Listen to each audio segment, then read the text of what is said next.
أما بعد فأعوذ بالله السميع العليم من الشيطان الرجيم. الحج أشهر معلومات فمن فرض فيهن الحج فلا رفث ولا فسوق ولا جدال في الحج وما تفعلوا من خير يعلمه الله وتزودوا فإن خير الزاد التقوى واتقون يا أولي الألباب.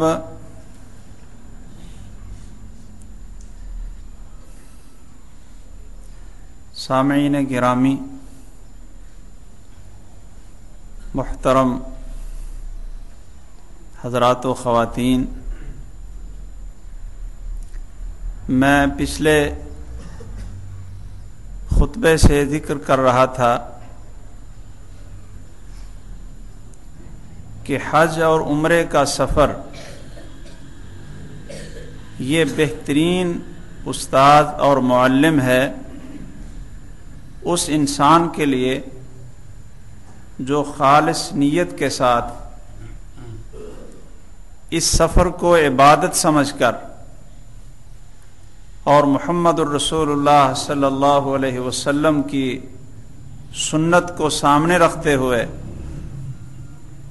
اس سفر کو اختیار کرتا ہے، تو یہ حج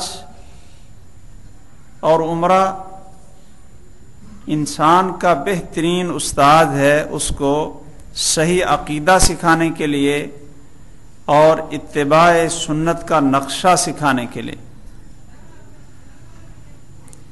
کہ کس طرح انسان قدم قدم پہ اللہ کی کبریائی، اللہ کی الوہیت کا اقرار اور اظہار کرتا ہے، اور کس طرح ہر ایک عمرے اور حج کا طریقہ ادا کرنے کے لیے محمد الرسول اللہ صلی اللہ علیہ وسلم کے طریقے اور آپ کی سنت کو سامنے رکھتا ہے۔ نہ وہاں وہ اپنی سمجھ اور اپنی عقل کو کام میں لاتا ہے، اور نہ ہی لوگوں کی رسم و رواج اور چال چلن کو دیکھتا ہے۔ اس کے سامنے اگر یہ مقصد ہو کہ میرا یہ سفر اللہ کے ہاں مقبول ہو جائے اور اس کی عبادت اللہ تعالیٰ قبول فرما لیں، تو پھر یہ سفر واقعتاً اس کا بہترین استاد بن جاتا ہے۔ آئیے اس سفر کا دوسرا حصہ جو ذوالحجہ کی 8 تاریخ سے شروع ہوتا ہے کہ حج کے لیے احرام باندھیں 8 ذوالحجہ کو، اور احرام باندھنے سے پہلے نہانا، غسل کرنا اور جسم کو خوشبو لگانا، یہ رسول اکرم صلی اللہ علیہ وسلم کی سنت ہے، جیسا کہ میں نے تفصیل سے بتلا دیا۔ اب 8 ذوالحجہ کو جہاں ٹھہرے ہوئے ہیں وہاں سے ہی احرام باندھیں۔ مسجد حرام میں آ کر 2 رکعت پڑھنا اور وہاں سے احرام باندھ کر منا کو جانے کی ضرورت نہیں، بلکہ جہاں جہاں سے آپ اقامت پذیر ہیں وہاں سے ہی احرام باندھیں۔ دل میں نیت تو ہے لیکن زبان سے یہ دعا اور یہ کلمہ بھی ادا کریں، اللہم لبیک حجا، کہ اے اللہ میں تیرا بہت اہم فریضہ ادا کرنے کے لیے جو حج ہے وہ ادا کرنے کے لیے حاضر ہوں۔ اس 8 تاریخ کو ظہر کی نماز، عصر کی نماز، مغرب، عشاء اور فجر کی نماز، یہ 5 نمازیں مینا میں جا کر ادا کریں اور رات بھی وہاں گزاریں۔ یہ رسول اکرم صلی اللہ علیہ وسلم کی سنت ہے۔ یہاں ممکن ہے کوئی یہ سوچے کہ بیت اللہ میں رہتے، مکہ میں رہتے اور یہاں نمازیں ادا کرتے، ایک نماز 1,00,000 سے زیادہ بہتر ہے، اس کا ثواب لے لیتے۔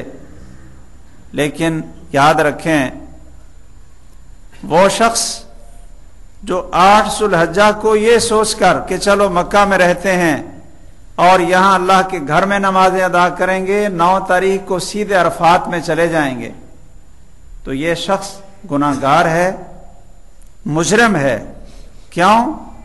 اس لیے کہ اس نے محمد الرسول اللہ صلی اللہ علیہ وسلم کے طریقے اور سنت کو اس نے اختیار نہیں کیا، اب اپنی عقل یہ استعمال کرنے لگا ہے۔ مینا میں نمازیں ادا کرنے کی بہترین جگہ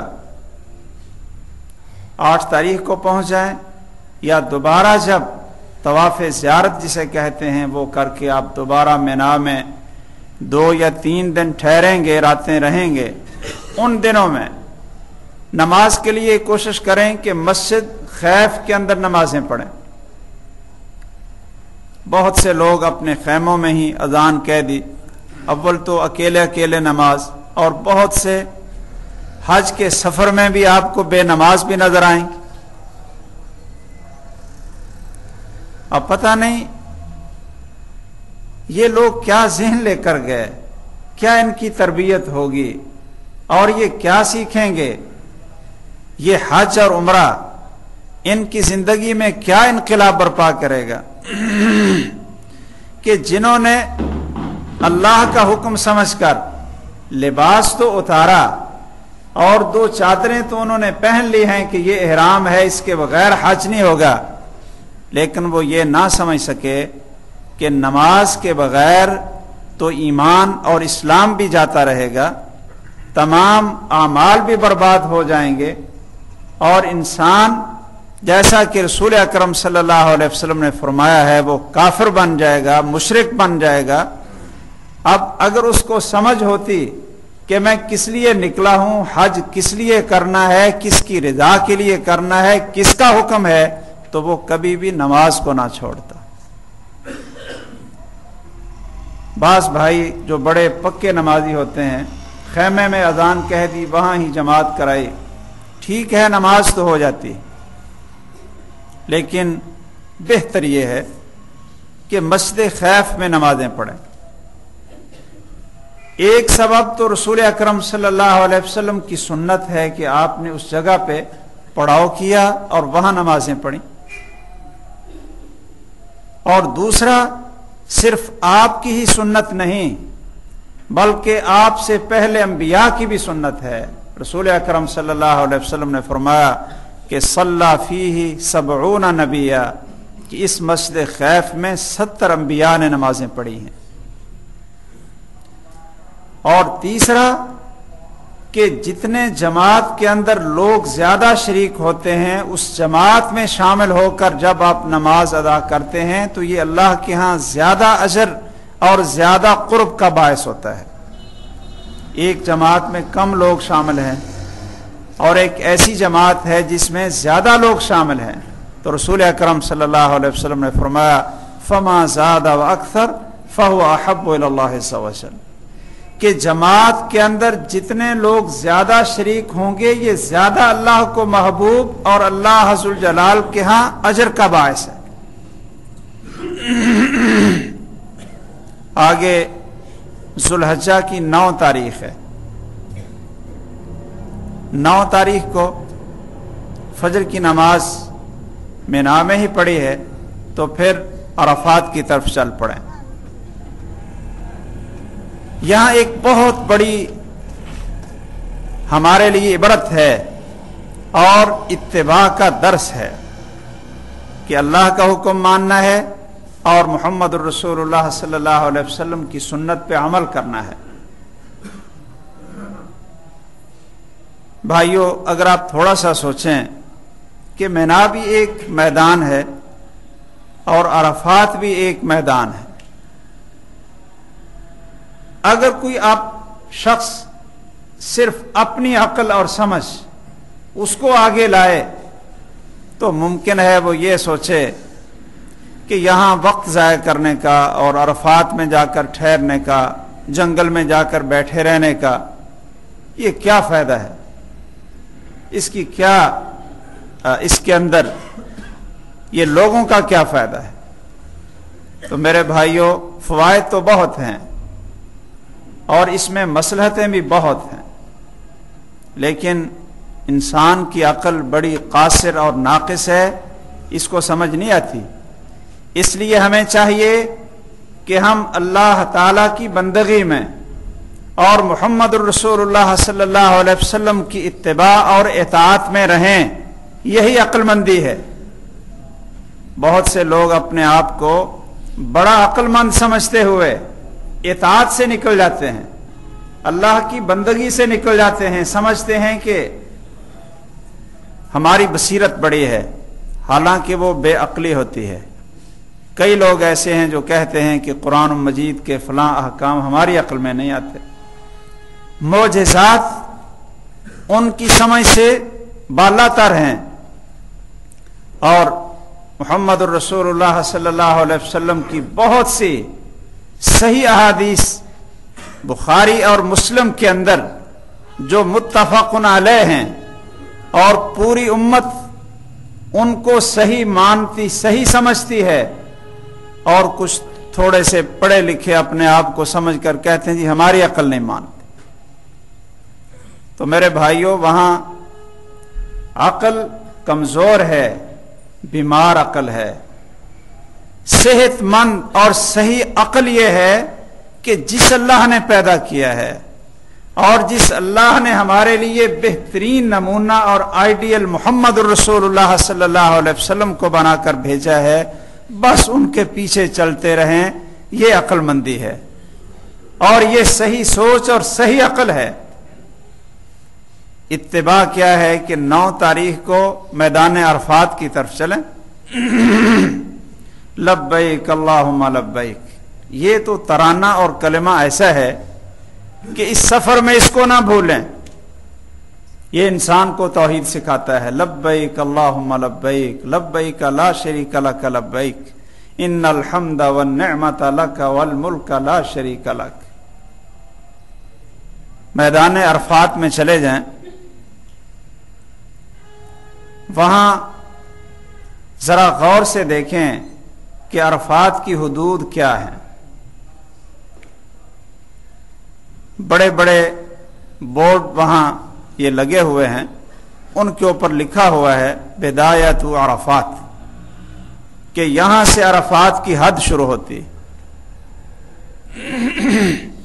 اگر کوئی شخص عرفات کے اندر نہیں جائے گا، باہر ہی سارا دن گزار دے اور وہاں سے ہی مزدلفہ کو چل پڑے، تو آپ اچھی طرح غور سے سن لیں کہ اس کا کوئی حج نہیں ہے۔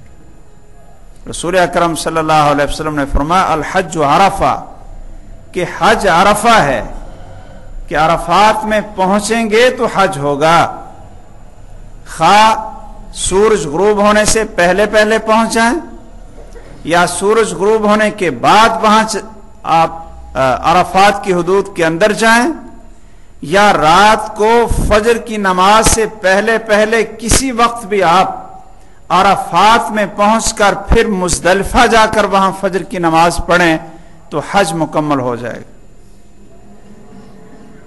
تو 9 تاریخ کو عرفات میں چلے جائیں اور ذرا آنکھیں کھول کر، لوگوں کو نہیں دیکھنا کہ ادھر بیٹھے ہوئے ہیں تو وہاں خود بھی بیٹھ گئے، نہیں، بلکہ حدود کے اندر آپ داخل ہوں اور وہاں جا کر بیٹھیں۔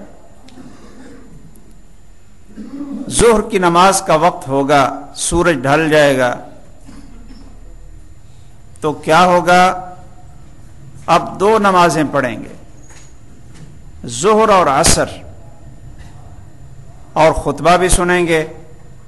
اگر مسجد نمرہ میں آ کر نماز پڑھنے کا موقع مل جائے تو یہ بہت بڑی سعادت ہے۔ وہاں رسول اکرم صلی اللہ علیہ وسلم نے خطبہ بھی ارشاد فرمایا تھا، ظہر اور عصر کی نماز بھی اکٹھی پڑھائی تھی، 2 رکعت پڑھائی تھی۔ لیکن اگر وہاں بھیڑ ہو، رش ہو، آپ میدان عرفات میں کسی جگہ میں بھی وقوف کیے ہوئے ہیں تو وہاں آپ عصر کی نماز ظہر کے ساتھ پڑھیں گے۔ آئیے یہاں بھی غور کریں، یہ بھی ایک بہت بڑا درس ہے کہ آج کیا ہوا کہ ظہر کی نماز کا اپنا وقت ہے، عصر کی نماز کا اپنا وقت ہے، آپ اپنی مرضی سے عصر کی نماز ظہر کے وقت نہیں پڑھ سکتے، اور مرضی سے بلا عذر ظہر کی نماز عصر کے ساتھ نہیں پڑھ سکتے۔ لیکن آج کیا کرنا ہے، دیکھنا ہے کہ کتنا اس شخص کے اندر اتباع سنت کا جذبہ ہے، اپنی عقل اور اپنے رسم و رواج استعمال کرتا ہے یا سنت رسول صلی اللہ علیہ وسلم پر عمل کرتا ہے۔ رسول اکرم صلی اللہ علیہ وسلم اور صحابہ کرام، ان کا کیا طریقہ تھا کہ عصر کی نماز مقدم کر کے ظہر کے وقت میں ظہر کے ساتھ 2 رکعت پڑھ لیتے تھے، 2 رکعت ظہر کی، 2 رکعت عصر کی نماز۔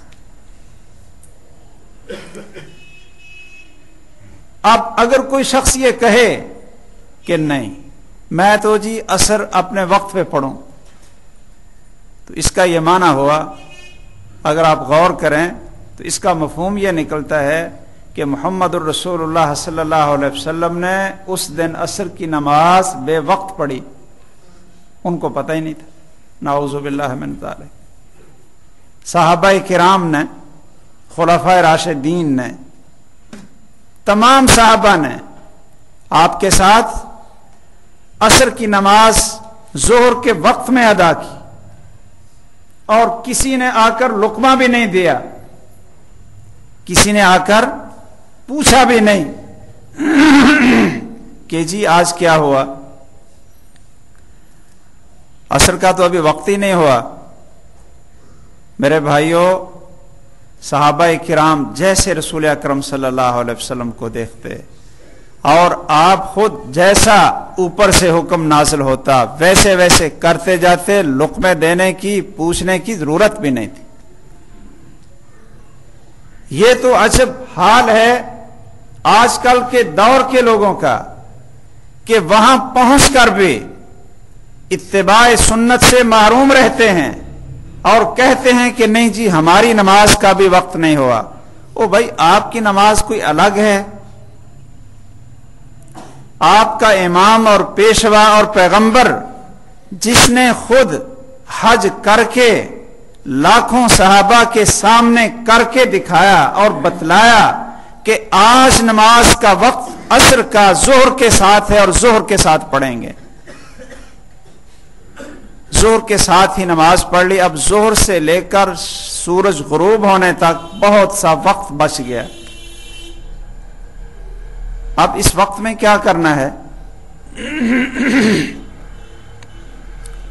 اس وقت میں آپ قبلے کی طرف منہ کر کے کھڑے ہوں، ہاتھ اٹھائیں اور سورج غروب ہونے تک دعائیں، اللہ کی تسبیح و تحلیل، تحمید، اللہ کی کبریائی، اور اللہ تعالی کے سامنے اپنی زندگی، اپنا کردار، اس کو یاد کریں اور اللہ کے سامنے روئیں۔ یہ زیادہ وقت دعاؤں کی وجہ سے اور ذکر و اذکار کی وجہ سے اس لیے زیادہ وقت یہ رکھا گیا تاکہ یہ شخص دل بھر کر یہاں اللہ کے سامنے اپنے آنسوؤں کو بہائے، اللہ سے اپنے گناہوں کی معافی مانگے، اپنے لیے، اپنے خاندان کے لیے، پوری امت مسلمہ کے لیے دعائیں کرے۔ یہ وہ میدان ہے جس کے بارے میں محمد الرسول اللہ صلی اللہ علیہ وسلم نے فرمایا کہ میدان عرفات میں لوگوں کو دیکھ کر اللہ ذوالجلال فرشتوں کے ساتھ فخر کرتے ہیں، مباحات کرتے ہیں اور پوچھتے ہیں کہ یہ میرے بندے جاؤ شوسن غبرن، پراگندہ حالت ہے اور مٹی میں اٹے ہوئے ہیں، گرد و غبار ہے اور لباس بھی سادہ ہے۔ یہ یہاں کس لیے آئے ہیں؟ ان کے اندر کیا جذبہ ہے؟ فرشتے کہتے ہیں کہ اللہ اپنے گناہوں کی بخشش کے لیے آئے ہیں۔ اللہ عز الجلال فرماتے ہیں کہ تم گواہ رہو، میں نے ان سب کو معاف کر دیا ہے۔ رسول اکرم صلی اللہ علیہ وسلم نے فرمایا کہ شیطان عرفات کے دن مٹی اٹھا کر اپنے سر پہ ڈالتا ہے، چیخو پکار کرتا ہے۔ کیوں؟ کہ اس دن تمام سال کے دنوں میں سب سے زیادہ اللہ عز الجلال اپنے بندوں کو جہنم سے آزاد کرتے ہیں اور ان کے گناہوں کو معاف کرتے ہیں۔ منہ قبلے کی طرف ہو، ہاتھ اٹھائیں، اپنا چہرہ جبل رحمت کی طرف نہ ہو، نہ بھی ہو۔ بہت سے لوگ یہ سمجھتے ہیں کہ یہ جبل رحمت پہ آدم علیہ السلام کی توبہ قبول ہوئی تھی، اس لیے وہاں چڑھ کر یا اس طرف منہ کر کے وہ دعائیں کرتے ہیں۔ یہ جہالت ہے، ناواقفیت ہے۔ محمد الرسول اللہ صلی اللہ علیہ وسلم نے عرفات کے میدان میں جبل رحمت کی طرف منہ نہیں کیا تھا، بلکہ بیت اللہ کی طرف، مکہ کی طرف منہ کیا اور اتنے اہتمام سے دونوں ہاتھوں کو اٹھا کر دعائیں کیں۔ حضرت اسامہ کہتے ہیں رضی اللہ تعالیٰ عنہ کہ رسول اکرم صلی اللہ علیہ وسلم کی اونٹنی پر آپ بیٹھے تھے اور قبلے کی طرف منہ کر کے دعا کر رہے تھے، اونٹنی کی مہار آپ کے ہاتھ سے گر گئی تو رسول اکرم صلی اللہ علیہ وسلم نے اپنے ہاتھوں کو چھوڑا نہیں، ایک ہاتھ کو چھوڑا اور ایک کو اٹھائے رکھا۔ اس سے کیا پتہ چلا کہ وہاں بڑے اہتمام سے ہاتھوں کو اٹھا کر دعائیں کریں۔ اور اس موقع پہ بھی بھائیو کیسے ہمیں اس سفر نے توحید کا درس دیا۔ سب سے بہترین دعا، سب سے بہترین کلمہ اس موقع پہ بھی جو انسان اپنی زبان سے نکالتا ہے وہ کون سا کلمہ ہے؟ رسول اکرم صلی اللہ علیہ وسلم نے فرمایا افضل ما قلت انا والنبیون قبلی عشیۃ عرفہ، کہ میں اور مجھ سے پہلے جتنے انبیاء آئے انہوں نے جتنے عرفات کی شام، عرفات کے میدان میں جتنی دعائیں مانگیں اور جتنے کلمات کہے، میں نے اور مجھ سے پہلے سب انبیاء نے سب سے بہترین اور افضل دعا کون تھی؟ فرمایا لا الہ الا اللہ وحدہ لا شریک لہ لہ الملک ولہ الحمد وہو علی کل شیء قدیر۔ ہر قدم پہ کہ اللہ کے علاوہ کوئی پوجا کے لائق نہیں، کوئی تمہارا معبود نہیں ہے، کوئی اطاعت اور عبادت کے قابل نہیں ہے، وحدہ لا شریک ہے، لہ الملک ولہ الحمد، اسی کی بادشاہت ہے، تعریفیں بھی صرف اسی کی ہیں اور وہ ہر چیز پہ قادر ہے۔ سب سے بہترین الفاظ اور سب سے بہترین دعا یہ ہے۔ سورج غروب ہونے تک وہاں ٹھہریں، سورج غروب ہو گیا، اب ممکن ہے کسی کی عقل یہ کہے کہ سورج غروب ہونے کے بعد نماز کا وقت ہو جاتا ہے، اس لیے نماز پڑھ لینی چاہیے، لیکن رسول اکرم صلی اللہ علیہ وسلم کی اتباع سنت کا جذبہ ہو، اس کا کیا تقاضا ہے کہ نہیں، مغرب کی نماز نہیں پڑھنی۔ سورج غروب ہو گیا اور آپ کہتے ہیں کہ مغرب کی نماز نہیں پڑھنی، کیوں؟ بھائیو ان چیزوں پہ غور کرتے جائیں تاکہ زندگی کے دوسرے میدان ان کے اندر بھی ہمیں اگر یہی جذبہ نظر آئے گا کہ میرے پیارے پیغمبر محمد الرسول اللہ صلی اللہ علیہ وسلم نے کیا کیا ہے۔ بڑا افسوس ہے کہ انسان اپنے آپ کو پیغمبر کو چھوڑ کر کسی اور امام کو اپنا مقتدا بنا لے اور بالکل آنکھیں بند کر کے اس کی تقلید کرتے ہوئے اس کی ہر بات کو اپنے اوپر لازم سمجھ لے اور کہے جی میں تو فلاں امام کا مقلد ہوں، اب جو فلاں امام کہے گا میں ویسے کرتا جاؤں گا۔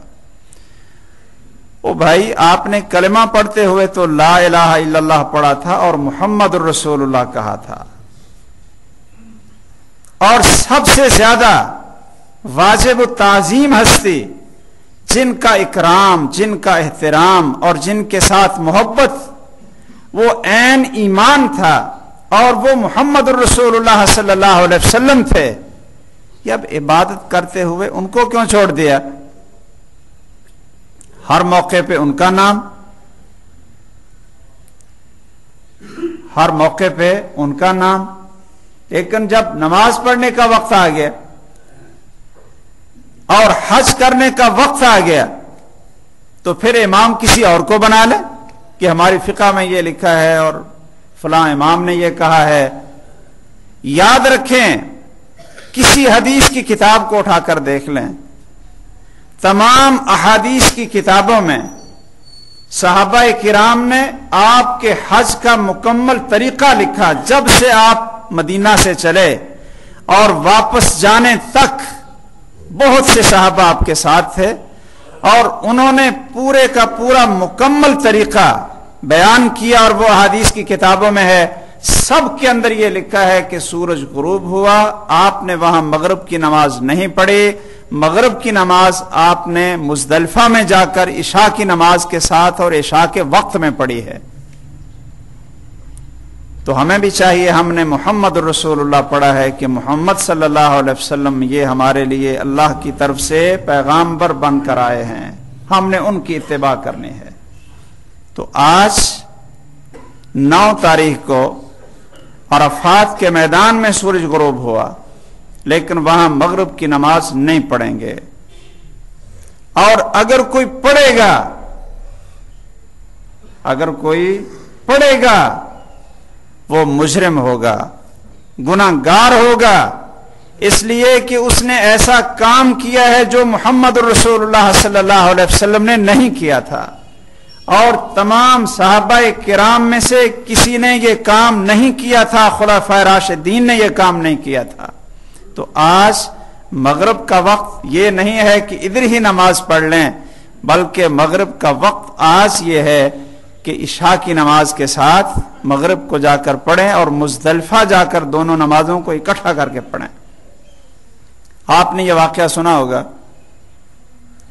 کہ رسول اکرم صلی اللہ علیہ وسلم نے ایک دفعہ حکم دیا صحابہ کرام کو جنگ احزاب کے بعد کہ عصر کی نماز بنو قریظہ میں جا کر پڑھیں۔ صحابہ چل پڑے، بعض صحابہ نے راستے میں یہ سوچ لیا کہ آپ کا مقصد جلدی بھیجنا تھا، جلدی وہاں پہنچنا تھا، آپ کا مقصد یہ نہیں تھا کہ عصر کی نماز کا وقت اگر گزر بھی جائے تو پھر بھی نہ پڑھیں۔ انہوں نے راستے میں نماز پڑھی اور چل دیے، اور دوسرے صحابہ کرام انہوں نے عصر کی نماز مغرب کے بعد جا کر وہاں پڑھی۔ ان سے پوچھا، وہ کہنے لگے چونکہ رسول اکرم صلی اللہ علیہ وسلم نے ہمیں یہ حکم دیا تھا کہ عصر کی نماز وہاں جا کر پڑھیں، اس لیے اگر اس کا وقت گزر بھی جائے تو رسول اکرم صلی اللہ علیہ وسلم کا حکم یہی تھا کہ عصر کی نماز وہاں پڑھیں۔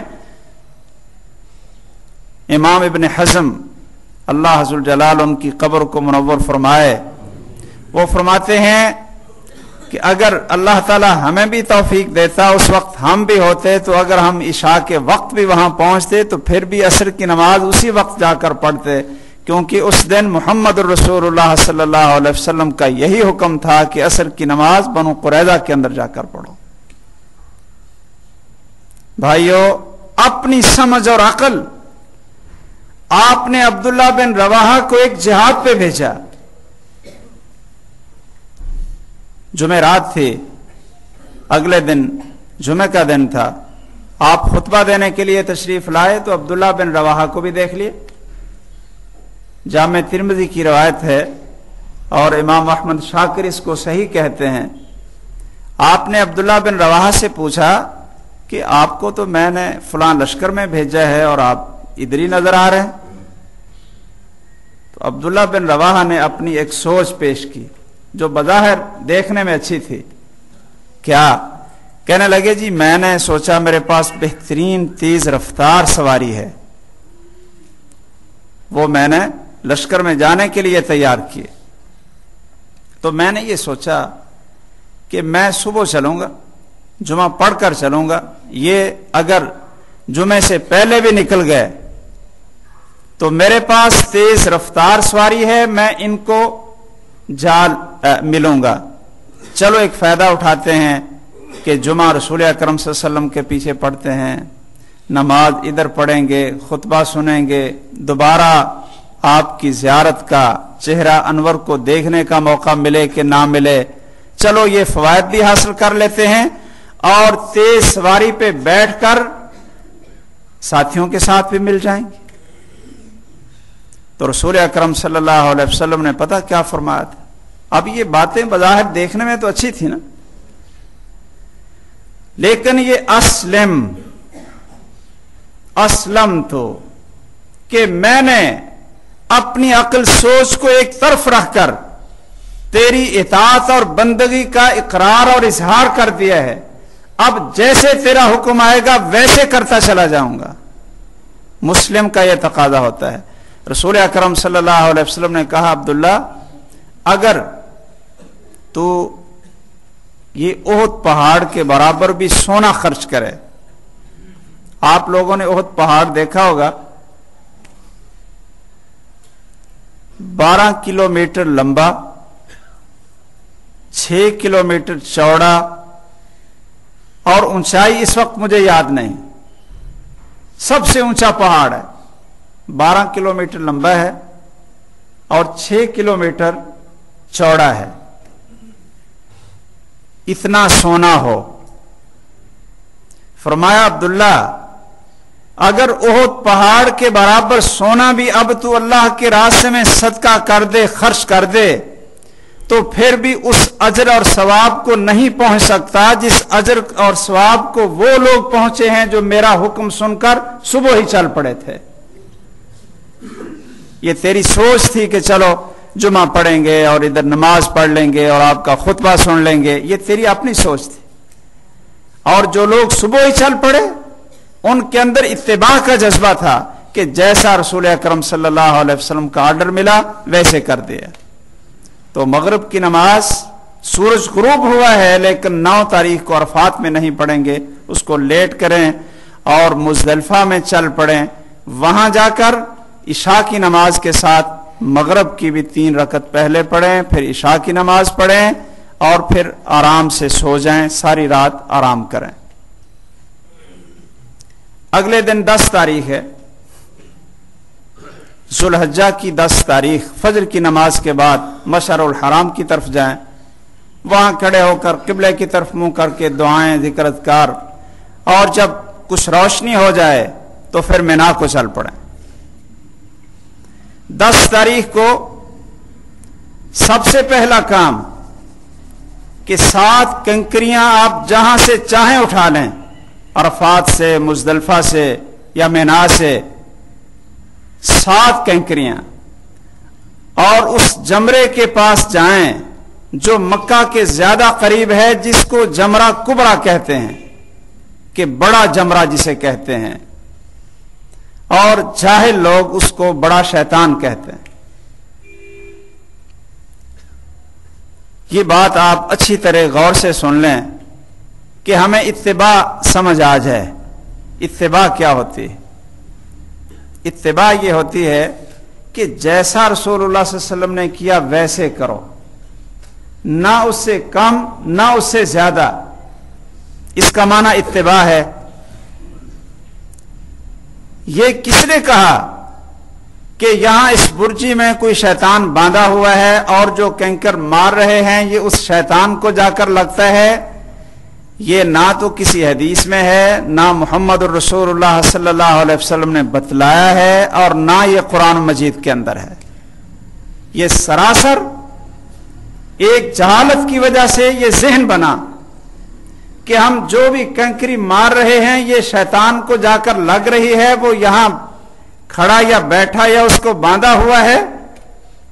اس لیے اس غلط یہ تصور کی وجہ سے پھر باقی حرکات بھی کرتے ہیں کہ ذرا زور سے ماریں اور بڑی بڑی کنکریاں ماریں اور ساتھ ساتھ گالی بھی دیں اور ساتھ ساتھ جوتے اٹھا کر ماریں۔ وجہ کیا ہے کہ یہ جاہل ہے، بیوقوف ہے، یہ سمجھتا ہے کہ یہاں شیطان کھڑا ہے، چلو جتنا اس کو ماریں گے اس کو رجم کر دیں گے، اس کو تکلیف ہوتی جائے گی۔ صحیح بات کیا ہے؟ محمد الرسول اللہ صلی اللہ علیہ وسلم نے فرمایا کہ یہ جمرات یہ اللہ کے شعائر ہیں۔ یہ کیا ہیں؟ اللہ کے شعائر ہیں۔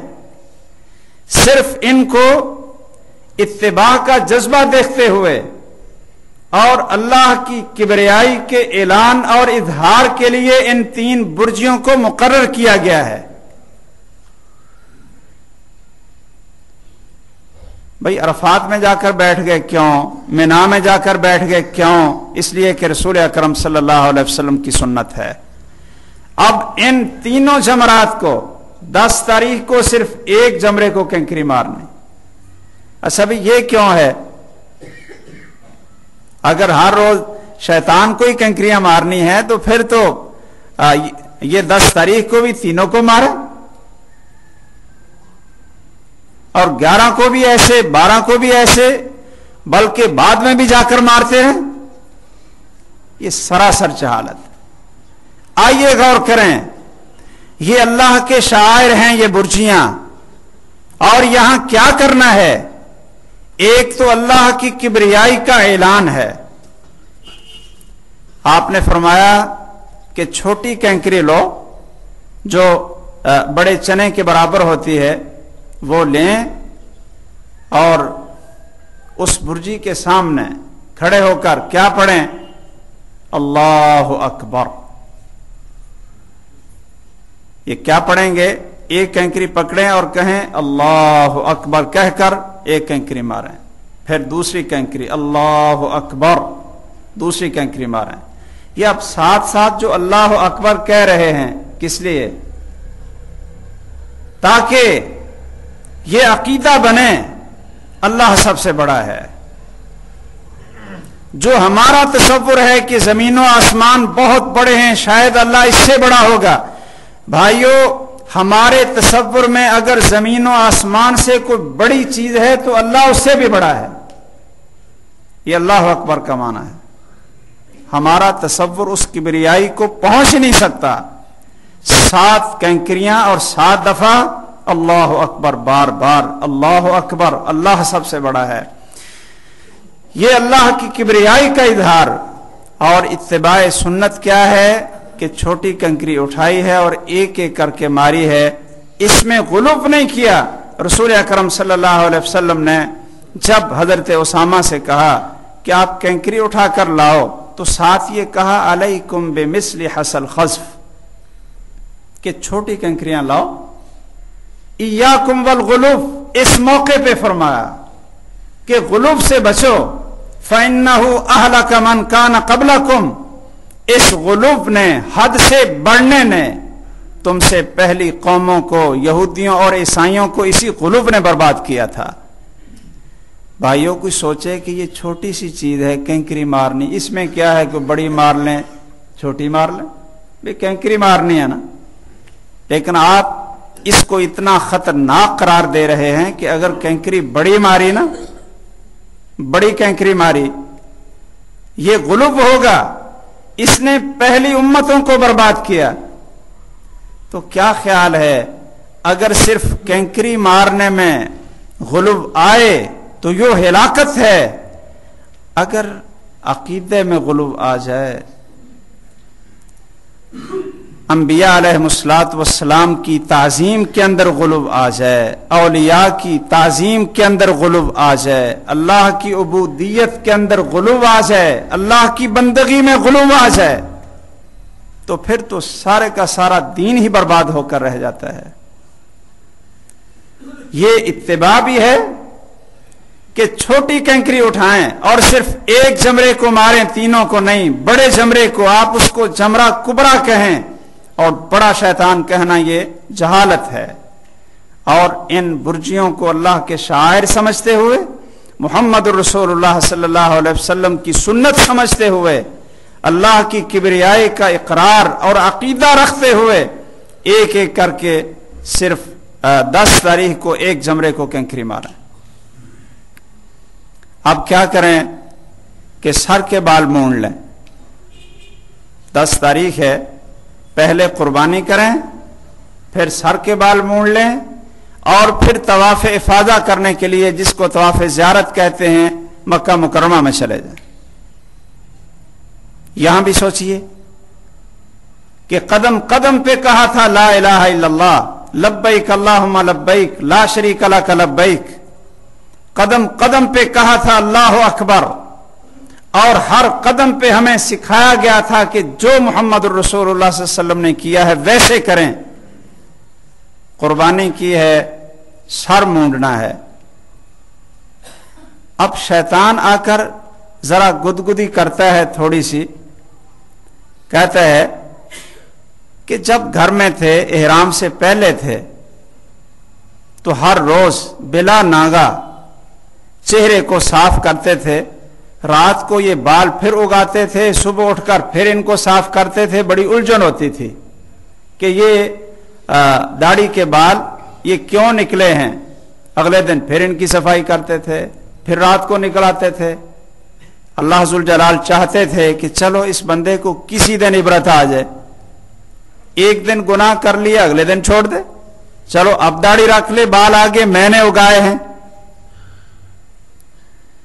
لیکن ہر روز صفائی کرتا تھا۔ اب حج پہ آ گیا، احرام باندھ لیا، احرام باندھ کر جب لبیک اللہم لبیک کہا نا، تو پھر اس نے داڑھی کے بال مونڈنے چھوڑ دیے۔ کس کے حکم پہ چھوڑے؟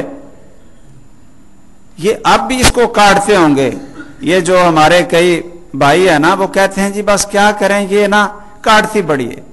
کوئی کہتے ہیں جی ہمیں نا کوئی بیماری سی ہے، وہ ہمیں خارش بڑی ہوتی ہے۔ او بھائی، خارش یہ شیطانی خارش ہے، یہ کوئی بیماری نہیں۔ یہ شیطانی بیماری ہوگی یا شیطانی خارش ہوگی، وہ آ کر گدگدی کرتا ہوگا۔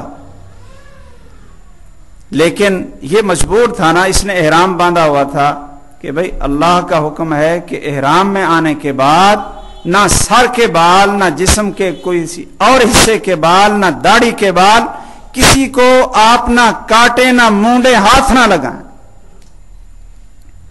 اتنے دن یہ نہ مجبور رہا۔ ویسے اس کو چاہیے تھا کہ اتنے دن بھی خوش رہتا کہ اللہ نے اب ایسے حکم دیے، اب ہم ایسے ہی کریں۔ اچھا 10 تاریخ آئی اور یہ بیچارہ کچھ دیر پہلے جمرات کو بھی بڑی ایڑیاں اٹھا اٹھا کر پورے زور سے پتھر مار رہا تھا، اور خوش تھا کہ میں نے خوب شیطان کی پٹائی کر دی اور اس کو مار ہی دیا ہے اور اس کو میں نے رجم ہی کر دیا ہے۔ اب جب جانور کی قربانی کی نا، تو اب پتہ چلے گا کہ واقعتاً اس نے شیطان کو مار ہی دیا ہے، اور واقعتاً اس کے اندر جو جذبہ تھا کہ جب سے احرام باندھا اب یہ داڑھی کو نہیں مونڈ رہا، داڑھی کو نہیں مونڈ رہا، نہ اس کو خارش ہو رہی ہے، نہ اس کو کچھ اور ہو رہا، ہو بھی رہا ہے تو کہتا ہے جی اللہ کا حکم ہے، میں اس کو نہیں مونڈ سکتا، میرا حج خراب ہو جائے گا۔ او بھائیو، اب کس نے حکم دیا ہے؟ اب محمد رسول اللہ صلی اللہ علیہ وسلم نے سر کے بال تو مونڈے، اور سر کے بال مونڈنے کا حکم تو دیا، اور اللہ کا حکم، اللہ کے رسول کا حکم کہ داڑھی رکھو، یہ احرام سے پہلے بھی ویسے تھا، احرام کی حالت میں بھی ویسے ہے، اور احرام کے بعد بھی ویسے ہے، اس میں کوئی فرق نہیں ہے۔ داڑھی کے بال مونڈنے یا کاٹنے میں کوئی فرق نہیں ہے، احرام سے پہلے بھی اللہ کا حکم موجود ہے، احرام کے بعد بھی محمد الرسول اللہ صلی اللہ علیہ وسلم کا حکم اسی طرح موجود ہے کہ داڑھی رکھو، اس کو ہاتھ نہ لگاؤ۔ لیکن یہ شخص کس کے حکم پہ؟ یہ حج پہ گیا، اس کو حج سے سبق سیکھنا چاہیے تھا، قدم قدم پہ اس کو اتباع سیکھنی چاہیے تھی کہ میں نے تو ابھی کچھ دیر رات کو مغرب کی نماز عرفات میں نہیں پڑھی تھی، اس لیے کہ محمد الرسول اللہ صلی اللہ علیہ وسلم کا حکم یہ نہیں تھا، جا کر مزدلفہ میں لیٹ کر کے پڑھی ہے۔ اب اتباع کہاں گئی؟ اللہ کی کبریائی جو کینکری مار کر کہہ رہا تھا اللہ اکبر کہ اللہ سب سے بڑا ہے، اب اللہ کا حکم کہاں گیا؟ اللہ کے پیغمبر صلی اللہ علیہ وسلم کی اطاعت کہاں گئی؟ اللہ کی بندگی کہاں گئی؟ اور اتباع سنت جو سیکھی تھی وہ کہاں گئی؟ مجھے بڑا افسوس ہوتا ہے ہمارے ان بھائیوں پر کہ جو ان موقعوں سے کچھ سیکھتے نہیں، اور عبادت بالکل ایسی مردہ بن جاتی ہے کہ جیسے اس عبادت کی جو اصل روح ہو وہ ختم ہو کر رہ جاتی ہے۔ اس لیے تو اللہ نے قرآن میں کہا تھا الحج اشہر معلومات، کہ حج کے لیے معلوم مہینے ہیں، جو شخص ان مہینوں میں حج کو فرض کر لے، حج پہ نکلنے لگے تو فلا رفث، کوئی بے حیائی کا کام نہ کرے، ولا فسوقا، اللہ کی نافرمانی نہ کرے، اللہ کے پیغمبر کی نافرمانی نہ کرے۔ اب اس نے حج فرض بھی کیا ہے، یہ حج کے سفر میں بھی ہے، اور پھر وہاں داڑھی مونڈ کر اللہ کی نافرمانی بھی کر رہا ہے۔ ولا جدال، اور جھگڑا بھی نہ کرے، کسی سے لڑائی بھی نہ کرے، اخلاق اعلی اخلاق کا مظاہرہ کرے، تو فسق اور فجور اس پورے سفر کے اندر اس کے حج کے منافی ہے۔ اللہ کے بندو، ابھی تو طواف زیارت رہتا ہے، ابھی تو یہ منا کی راتیں رہتی ہیں، ابھی تو کل پھر تینوں جمرات کو کینکری مار کر اللہ اکبر بار بار 21 دفعہ پڑھنا ہے، 21 دفعہ اللہ اکبر۔ آج کیا ہو گیا 10 تاریخ کو کہ سر مونڈا اور ساتھ ہی داڑھی مونڈ دی، شیطان کو خوش کر دی؟ چند منٹ پہلے پتہ نہیں کوئی ڈرامہ تھا یا کوئی سین تھا ایسا کہ دیکھ کر کو کہے جی یہ بڑا اس کے اندر جذبہ ہے، یہ اب شیطان کو اگر اس کے سامنے آ جائے نا تو یہ رہنے نہیں دے گا۔ ویسے جذبہ تو ہمارے اندر بہت ہے، کیا خیال ہے شیطان اگر کسی انسانی شکل میں ہمارے سامنے آ جائے تو رہنے دیں گے اس کو؟ وہ ہمارے آباء و اجداد کا دشمن، انبیاء کا دشمن، مسلمانوں کا دشمن، ہمارا دشمن، لیکن پتہ نہیں پھر کہ شیطان کے کہنے پہ یہ اللہ کی معصیت اور نافرمانی کیسے کر رہا ہے۔ مجھے ترس آتا ہے، سمجھتا ہوں کہ جہالت ہے، اس بھائی کو پتہ نہیں کہ اس داڑھی کی اہمیت کیا تھی، اس کے اندر اللہ کی عبودیت کا اظہار کیسے تھا، اور محمد الرسول اللہ صلی اللہ علیہ وسلم کی سنت اور آپ کے حکم کی اتباع کیسے تھی۔ غور کریں، سوچیں، 1,44,000 اگر صحابہ نے آپ کے ساتھ حج کیا ہے، خود رسول اللہ صلی اللہ علیہ وسلم حج کے امام ہیں، تو ان 1,44,000 میں سے لوگوں نے سر تو مونڈے ہیں لیکن کسی ایک نے بھی داڑھی کو نہیں مونڈا تھا۔ پتہ نہیں ہم یہ کیسا اسلام ہے ہمارا اور کیسی ہمارے اندر عبودیت ہے۔ 1,44,000 صحابہ وہ آپ کے ساتھ حج کر رہے تھے، کسی نے داڑھی نہیں مونڈی ہے۔ پتہ نہیں ان کو اتنی سمجھ نہیں تھی، نعوذ باللہ، ان کو اتنی عقل نہیں تھی کہ ایسے انسان زیادہ خوبصورت رہتا ہے اور زیادہ خوبصورت بنتا ہے، وہ نعوذ باللہ بدصورت رہتے تھے۔ اور ہمارے پیغمبر جو تمام مخلوق میں جن کو اللہ نے حسین و جمیل بنایا، کوئی ان کو یہ شوق نہیں تھا کہ وہ اپنی شکل کو اچھا بنا لیں، خوبصورت بنا لیں۔